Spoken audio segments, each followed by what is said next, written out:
Welcome back. Good morning, San Diego. Time now is 7:19. Temperature still hovering at 60 degrees. Today is Genocide Awareness Day, and for the first time ever, the state of California has declared it an official state holiday. Here to talk more about Genocide Awareness Day is John Dadian, a political analyst here at KUSI, but he's also of Armenian descent.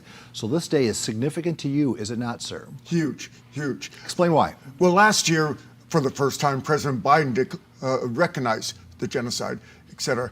But this year, Governor Newsom signed a bill. It's just because we've got to remember. If we don't remember history, we're doomed to repeat it. Again, people forget. The issue is not that it happened or anything else. The real issue today, all these decades later, is that the Turkish government does not admit that it happened.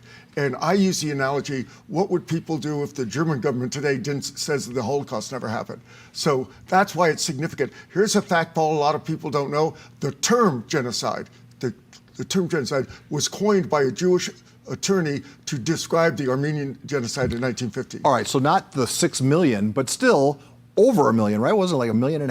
Oh, yeah. Plus? Yes, he's at least 1.5 million. And it wasn't just, which is bad, just the genocide, but torture and systematic torture, rape of all the people. Millions of people, they marched them through the Syrian desert, and most of them didn't make it. So the fact that Nora Vargas and other state leaders have deemed it a state holiday, is that something that is a step in the right direction, in your opinion? Oh, absolutely. Nora Vargas actually is a county supervisor. She's not a state. Well, excuse me, but no. The reason I'm bringing that up is because Nora Vargas, as chair of the board, under Joel Anderson, was the one who wrote the proclamation that San Diego County locally, not only is it a state holiday, but San Diego County did a proclamation earlier this month recognizing it, and that was huge. So Nora Vargas also helped out on that, and all 5 supervisors signed the proclamation. All right, so explain the political ramifications, because you're talking about Turkey has yet to acknowledge this. Are the crimes so heinous that they just don't want to acknowledge it, or it's too painful to acknowledge that they have blood on their hands? No, they just said they honestly believe what they say. It was due World War I was going on, and they said it's an act of war, etc. No, they marched these people through the desert until they dropped. So it was intentional. That's what genocide is. Let's describe what the term is: systematic elimination of a certain type or race of people. That's what was done. 33 countries so far in the world have recognized it. Turkey is not one of them.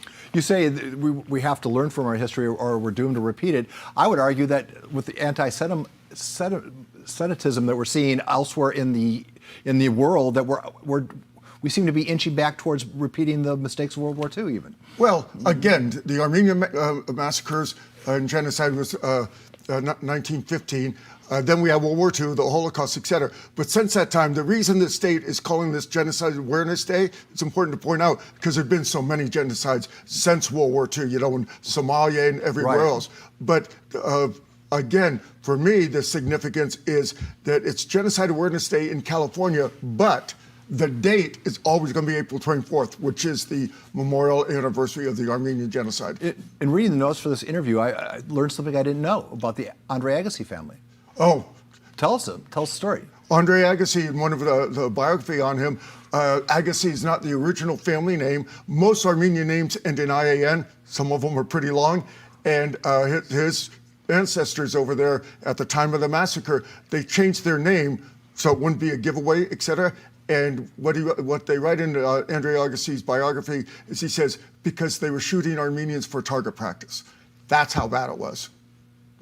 A lot of famous Armenians. Of course, my personal favorite is the late former Governor George Bacon. The Armenian population went wild in 1982 when he was elected.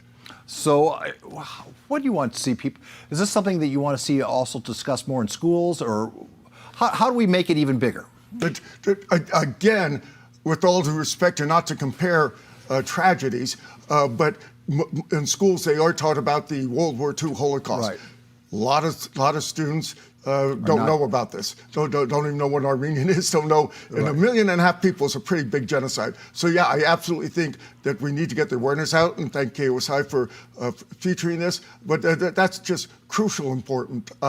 Last year, Lauren Finney did an interview with me, and I remember a quote that I said is a childhood friend of mine that I knew since grade school. When President Biden recognized it last year, she left a message for me, and she says, "You always talked about it, when we were kids." So she knew it was Armenians, and she was familiar with the history. But then she said, "Today I feel like an Armenian." All right, that's what I like. And excuse me if I bury the lead, because this is a very personal situation for you, is it not? My grandfather landed at Ellis Island to escape what was going on in the Turkish Ottoman Empire, et cetera. California has the largest Armenian population outside of Armenia. There's huge pockets in Detroit and Boston. But yeah, it's absolutely very personal to me. My father passed away, unfortunately, when I was 16, but I got to tell you, he'd be ecstatic. And here's another good example, Paul, as you were saying, you buried the lead. I'm second generation American. I was born in the 50s. I grew up hearing these stories, not only about Armenian culture, but about the genocides, et cetera. It's in our blood. It's literally in our blood. Have you been back to Ellis Island to see? I have not. I bet you that would be a very emotional experience if you look up your dad's name. And My grandfather's. your grandfather's name, yeah? My father was actually born in this country. Yeah, my dad went back to find his dad, and my dad was the most stoic guy on the planet. Broke down in tears. If we have time, quick, interesting story. So my grandfather immigrated from Armenia. The oldest son was born in Armenia. The second one was born in New York. And what they did was they would work till they had enough money to move maybe 500 miles and then stop and earn some more money. So my dad was born in Illinois, and the youngest, I think about 8 children, was born in Fresno. And that's where they settled. Well, it just kept working. That's what you had to do in those days. Very cool. Hey, before we let you go, just Certainly. one political question with the Dianne Feinstein potential vacancy. How is that going to play out in your view? Oh, huge.